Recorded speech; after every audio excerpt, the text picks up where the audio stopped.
because Greg Cody is now in the middle of it again, right? Chris, how much does your father know about this controversy now where a national hockey podcast is coming after your father? Your father, we will whisper this to our audience. I don't know that he can name any other Oilers other than Draisaitl and McDavid. And Stuart Skinner and all the others. I just gave you that one. I'm sorry, I wasn't listening. Regardless, it'll be our secret. He says McDavid's overrated. It's a serious thing, and it's been international controversy for 2 seasons because now we got a rematch. And think about what you just said. Last year's Panther team, obviously the best team of all time. Now, this one, considered better. And what? Who's favored in this series?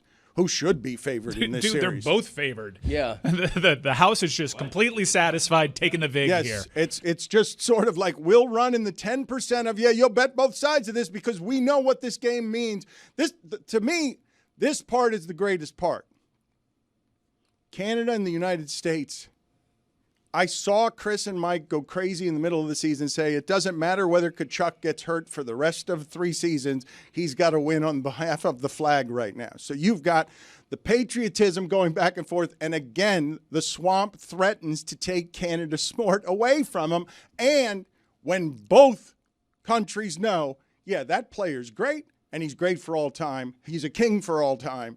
And I can't believe that team survived being down 0-2 against the Kings, down last 5 minutes of Game 3, down last 5 minutes of Game 4, and then 12-2 since then. A buzzsaw that proves to you, this guy can score 2 goals every game, can dominate every game in a way no other player in the sport can. And are blowing up blueprints the same way that the Florida Panthers are. Kings, they're trying to figure out what is their identity.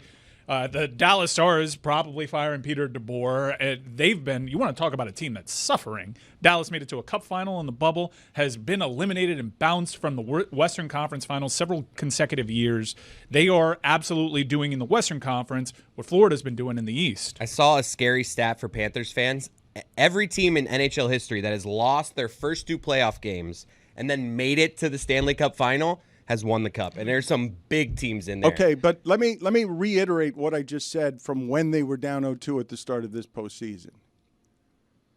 12-2 since then. This is Edmonton. They've now got home ice, and they've got the acknowledged best player in the world. It's no slight on the Panthers, but the Panthers were champions last year. They're better. Edmonton came within a goal of doing something no one in the sport ever had coming down from 3-0. They're better. 12-2 through the postseason, through that conference when we saw how high the top of the sport was. 10 100-point teams. But no, the Panthers were going to turn something else on in the playoffs, and they've buzzsawed through their side. What we're saying is that both teams are better, and now it's a fight at the top of the sport, and the best player in the sport and a player for all time has home ice advantage. Roy, the entire time we've been a show, you've been passionate about hockey. Is it safe to say that in terms of talent level, team quality, anticipation, this is the most anticipated Stanley Cup Final since maybe the rematch of Penguins-Detroit Red Wings? Yeah, I believe so. Considering last season's series, yes, I think this is probably the most anticipated because this one, everybody's going for the Oilers right now. And pretty split. I've seen I saw ESPN had 8 people pick. I think they're Wait a minute. split I 4-4. thought everyone picked against the Panthers in round 1. I thought everyone They did against Toronto as well. Okay, no favorite in this series. We're acknowledging, Greg, you're in the middle of the controversy again. Can we play this sound? Can you guys tell me the historical context of this podcast that's now attacking Grandpa Greg Cody for saying that McDavid is overrated? Well, historical context, they're 2 young guys. But the What Chaos Show has been great. Pete Blackburn is a great follow on social media. If you love hockey, he views everything through a humorous prism. He's great. He's in our hockey group chat. Chris Cody just learned that as he was talking to his dad the entire day yesterday in the group chat. But I was agreeing with him. Yeah, to Chris's credit, he's like, he makes up a lot of good points. In this podcast clip, this guy's Pete Blackburn is wearing a white hat, and I didn't know him by name, and they send the clip, and apparently this guy's in the chat. I just know, I see phone numbers, so I don't know. Wait, so just give me the backstory here. So how have you now inserted yourself into a popular hockey podcast? How have you done this? Well, because the clip was put in the group chat, and then Mike, kind of knowing I'm in the chat, is like, be careful, everyone. Chris is in here. Let's not go too hard here. And then I responded, I agree with White Hat. Kick those people out of the group chat immediately. I want to tell you how this started. Roy texted me yesterday morning and saying, hey, these guys are friends of mine. They want to have you on the show. Guess what? I was available all day. I even said to Roy, yesterday is a good day for me if they want to get me. The cowards did not even reach out to me to be on their show. So happy about that. The cowards did not reach out to me. They just want, and well, not the other guy, White Hat, just wanted to trash talk me without giving me the chance. And here I'm on the Dan Le Batard Show. Dan is continuing the myth. Now we're referring to Connor McDavid as the all-time greatest, as Ohtani. And guess what? You can't be a king if you don't have a crown. He's the uncrowned champion. Everyone's clear on why you think Connor McDavid is overrated. Let's play the clip. Calling him the king. Let's play the clip so he can contextualize himself why he didn't want you on the show. It's the laziest, stupidest fucking mailed-in column that this guy probably hasn't watched a second of the Oilers this postseason. I have indeed. That's columnist behavior, though. I love hate that it. people like this exist, though. This is way lazier. He's not making any sort of like coherent or strong point that you can agree with. He's just, and like the Stanley Cup thing is fine. You can have that argument that like you can't truly be considered one of the great until you win a Stanley Cup. But saying that's part of a reason why he's overrated right now in the middle of his career is so stupid, so lazy, so dumb. It's been trotted out there 900 million times for 900 million athletes. He's not doing anything new. He's just replaying and moving the pieces back into place so that it fits the narrative against the team that the Panthers are going against. Those young guys are good. I agreed with everything they said. That's what I said. I was like, I agree with them. I'm on their side on every argument. I stand against Greg Cody. Greg Cody. Let's let Greg have the floor because, Mike, this is the thing, okay? For people who've been here for 2 years, and Roy, you tell me whether I have this right or not. We're sitting here doing this show through 2 playoff runs, unlike anything we've sort of felt in the history of South Florida. 3, Papa. 3. Don't short us. Okay, so forgive me, 3. And in that time, as Mike was saying about how teams get sliced up, in that time, please respect this part, Florida took out Tampa, the previous champion, nuked the blueprint of Boston and the Rangers, who seem like a long time ago because now the king is in Edmonton. And the eyes have been here for a while because these 2 teams have ascended to the very top of the sport where everyone's watching this. No one knows who's going to win. And it is very much star against team. We know both of these teams are better. And I don't want you to dumb it down to McDavid is overrated either. But people who've been listening for 2 years know that this show got scared last year of billboards and everything else. Mike Ryan, a crazy person, just insane, refused to allow me to put up billboards in defense of you in Edmonton because he thought we were going to jinx whatever happened and our show would be forever cursed. Which we almost did. Blew a 3-0 lead. Just an asinine. Fueled the greatest player. And I don't know if you've looked into his eyes this offseason, but it is a scary thing. I'm not looking. Scary quotes. This is the thing. This is what I can't keep happening around here because I want the stakes maximum escalated. Mike Ryan is deathly afraid that on this platform, you're going to say something on our behalf, on South Florida's behalf, on the Panthers' behalf, that enrages an all-time great. And we're with the young guys. They're smarter about hockey than you are. You just came over lazily and gave the newspaper take of that guy hasn't won anything, overrated. Yeah, it's funny that you're jumping on board him calling it a lazy opinion when nobody else in North America has that opinion. If I'm alone... Yeah, because it's asinine.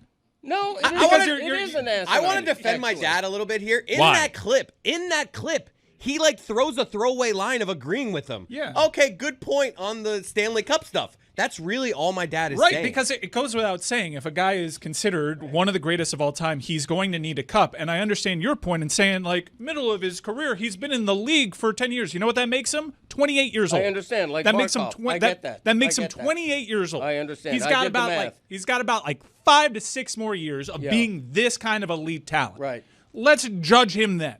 at Okay. the end of it. I mean, it goes without saying he's going to need to win at least a cup to be considered in the same conversation with Wayne Gretzky. But in terms of individual talents, this is a guy that won the Conn Smythe, Right. as you were calling him, overrated. Okay. So he's the best player in this series Yeah. by quite a bit. Which is, in and of itself, is ridiculous to give the Conn Smythe to a losing player. Con Man Smythe, more like it. Conn Man Smythe is more like it. Billy is right on the mark Thank with a you. bullseye on that one. Bullseye, right to the heart. Listen, Well, to the eye, but- you guys Hart keep, Trophy. You guys keep referring to him as the king. He's uncrowned. Okay, let's start there. You just can't hop on board something that makes no sense. Okay, it doesn't make any sense to say, "Oh, give him another 5 years." He's the when best. he's already had 10. It's a team sport. He's the best. Yeah, He's not. You know what? There's 5 skaters on the ice, just like there's 5 players on the wood in basketball. Guess what? Michael Jordan did okay as the best player on a team. He won championships. In the same city, Edmonton, a guy named Wayne Gretzky won about 5 Stanley Cups for the city of Edmonton.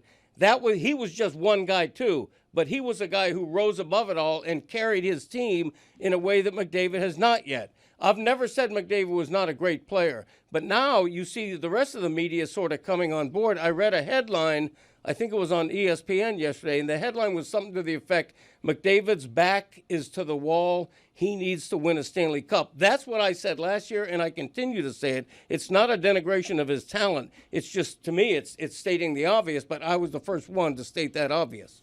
Mick overrated is not a denigration of his talent. No, because here's why, Mike. Here's why. He didn't assign himself that plateau. Okay, you know who did? The media did and fans did. We, and I don't include myself, we were the ones saying he's the king. You mean McJesus? McJesus, Yeah. right. You came up with You Mick came overrated. up with Mick overrated. Right. He's everybody in the media, all the fans, not just in Canada, are saying this guy. Nobody ever, anybody like him. He's number one all time. He's pretty great. Everyone Yeah, agrees. right. Everyone agrees. Everyone It's not watching. that great. You guys think that you're going to be friends with Connor McDavid? Like, I don't understand all this ass kissing. And Yeah. Peter A lot of Blackburn. glazing going like, on, yeah. Who cares what Peter Blackburn thinks about anything? Yeah, Why Peter are you guys Blackburn. here White going to hat. defend him over Greg Cody, who you've known for 20 years? It's like you want the Panthers to lose, is what it sounds like. You want them to lose so that this Connor McDavid can win the cup, and you can all be right. Oh, I was so right about Connor McDavid. Now he's going to be my friend. Guess what? He doesn't give a shit about any of you. He's never going to give a about any of you. I don't know why you're all defending him. And you know what? When the Panthers win, no one in this room can celebrate except Greg Cody, who won't because he's a journalist. Because the rest of you are just rooting for this Connor McDavid to win and beat the Panthers for whatever reason, which I don't understand. So Peter Blackburn can come in your group chat and be like, thanks, guys, for having my back. I want to be your friend. I'm Peter Blackburn. Get out of here. Go to hell, Peter Blackburn. Thank you. You know what, Billy? I'm glad you finally Where's speak. the loyalty in this building? It's embarrassing.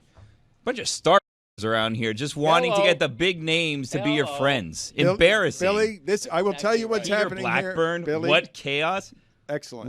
What chaos is my question? Excellent. Yeah. Spitting chicklets, get out of here. Excellent. We don't need 2 hockey podcasts in the world, okay, Peter? Hey, The hockey show, that's the one I meant. Thank you. I guess we need 2, the hockey show. Thank you. Billy is still enraged from yesterday's pastelitos. 2 days No, of that's pastelitos. behind me. They Okay. were good. I had a couple. Thank you, Greg. You did? Yeah, I had 2. Yeah, he did. Yeah. You did. Did they a loyal taste the man. day old?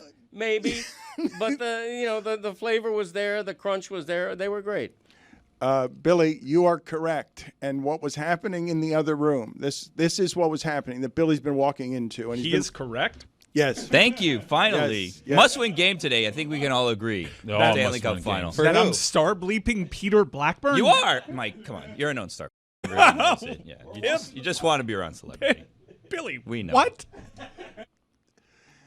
I hate Wednesdays. This is the 3rd straight one I've been Same. scheduled on. Get me the out of here. this is what Don't want any part of this. And I'm like adhering to some Must kind of like win. Wild Billy Wednesday construct. I didn't ask I'm for just this. like laying out. I'm like, yeah, let me just take gave this in. ridiculous because he's got graphics. What is this? You know what? I'm Must win. I'm like laying out as he know, calls me a star. I'm like, yeah, no, You know well, it's a what? Wednesday. You I know guess. what? You know what? Mike. He's White mad hat. insulting. Mike. Minor penalty. And you're like, he's right. What? Yes, get out. Because he Mike. has graphics? Yes, it's his day, and you're in his Give me way. a Mike Ryan Monday. You're in his way. No, it's everyone here. It's No, an open mic. no, Everyone can talk. It's his Hi. day. We've been talking hockey, and we've been talking hockey very Must win. very seriously. For who? Respect Wild Billy.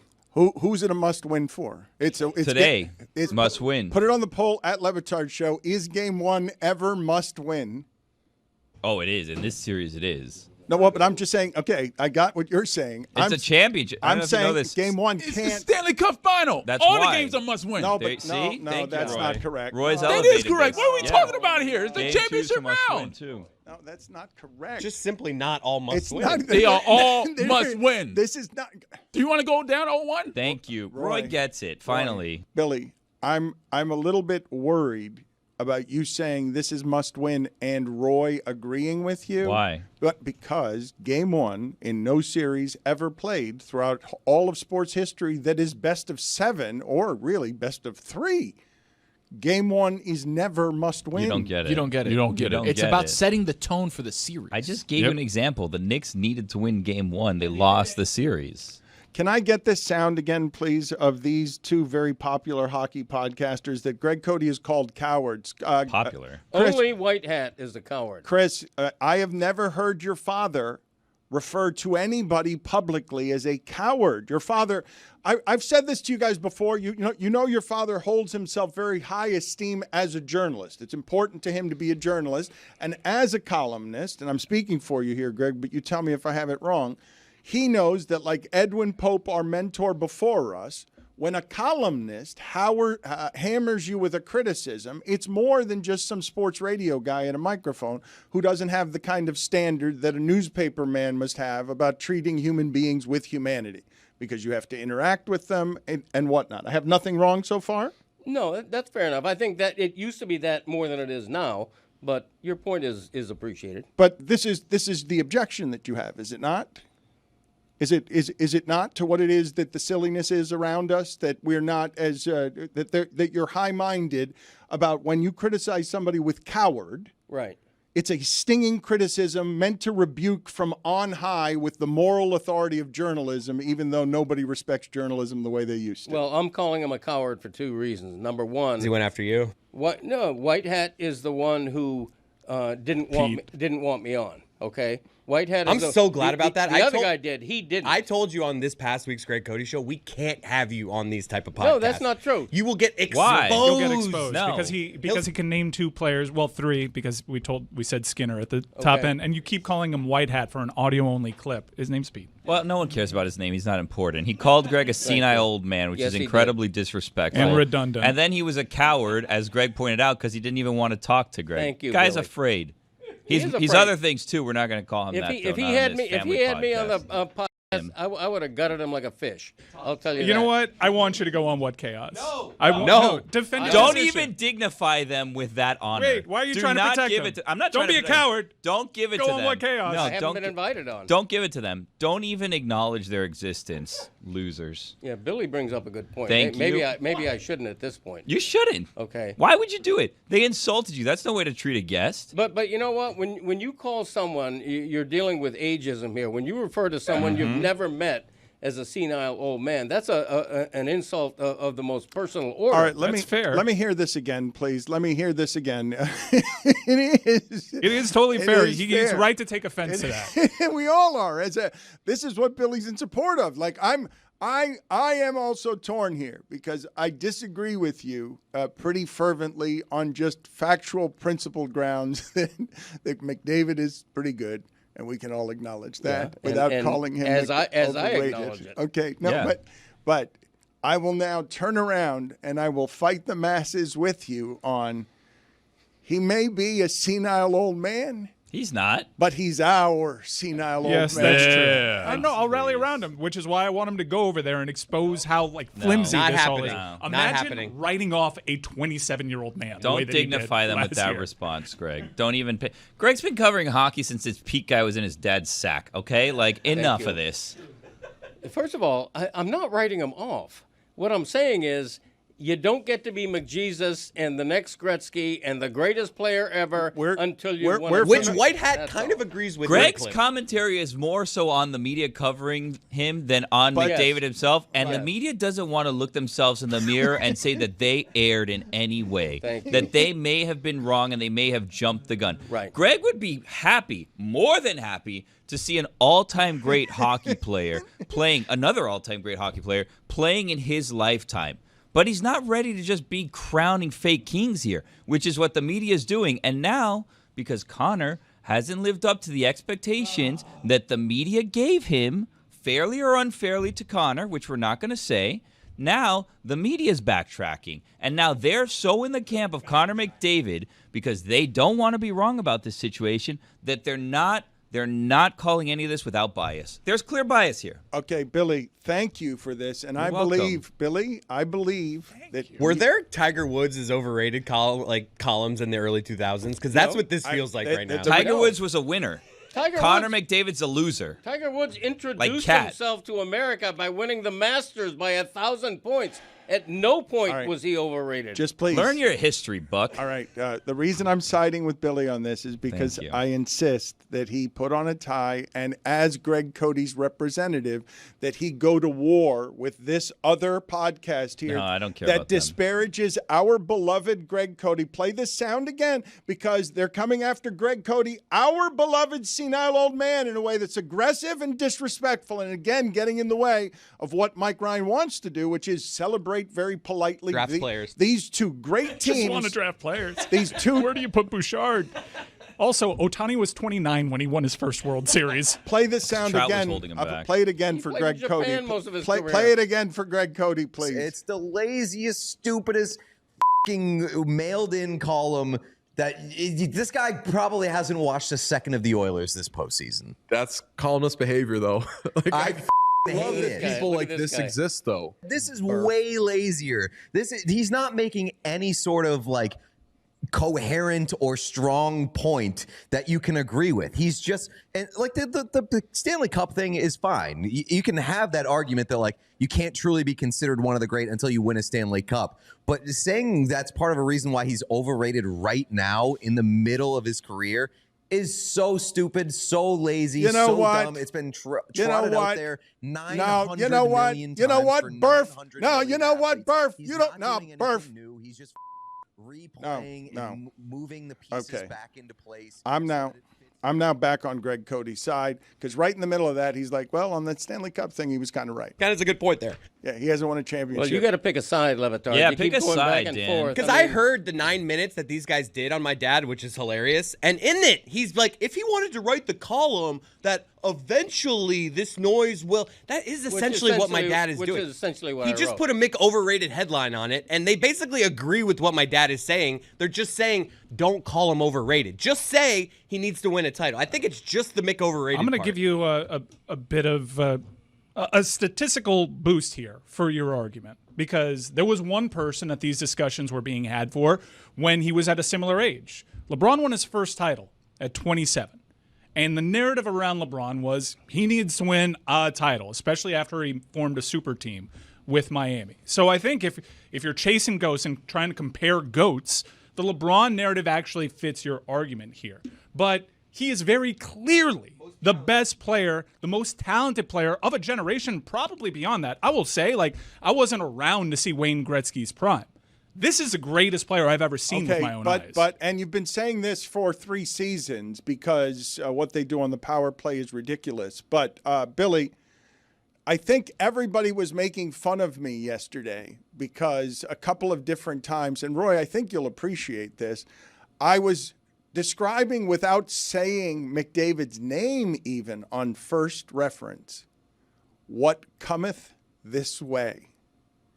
I would only say it about 2 players I've ever watched, and I guess Ohtani would be among them now, but it'd be LeBron and this guy on what's obvious to all, that this is whatever Wembanyama is supposed to be, faster. This is all-time great forever player, where even Gretzky's like, yeah, I see all of that is, and I'm like, that's the most complete thing I've seen since me. Everyone can see it. It's obvious. And I guess when you look at LeBron, people were calling him LeBrick, that he didn't have a clutch gene well before he even went to Miami. So I think they held him to an impossible standard. And if you want to compare that apple to that specific apple, you're totally right in saying that he needs to do this. I think the frustrating part is I got no doubt that he's going to get one. He's going to get one, and he's got plenty of time. Just not this year. To get one. Greg has doubt. Greg will continue to doubt until he's wrong. Okay, he's certainly great enough to be a champion, to win a champion. I don't know. But 10 years in, he isn't. Or I should say 9 years in, he isn't. But when you call him the most complete player ever, he's not a complete player.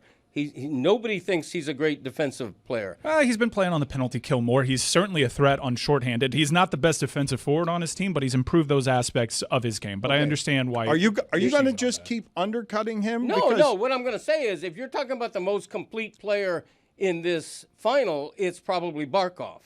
Okay, the most all-round player. I'd argue. Well, I got Draisaitl second. Well, we haven't on my drafted draft. yet. Okay, Yeah, I we would haven't draft drafted Barkov still, Dan. second. I think the gulf a debate. offensively between Draisaitl and Barkov is wider than the defense. Don't indulge White Hat. Like, here's the thing. They're coming on their podcast, and they're going through news from a year ago to try to stir up anything that they possibly No, can. he rewrote the column. And they're trying to bait you. It's not last to change history on a Wild Billy Wednesday. They're trying He to wrote the bait same you. thing. No, Okay, they're first trying to off- bait you. Copy and paste.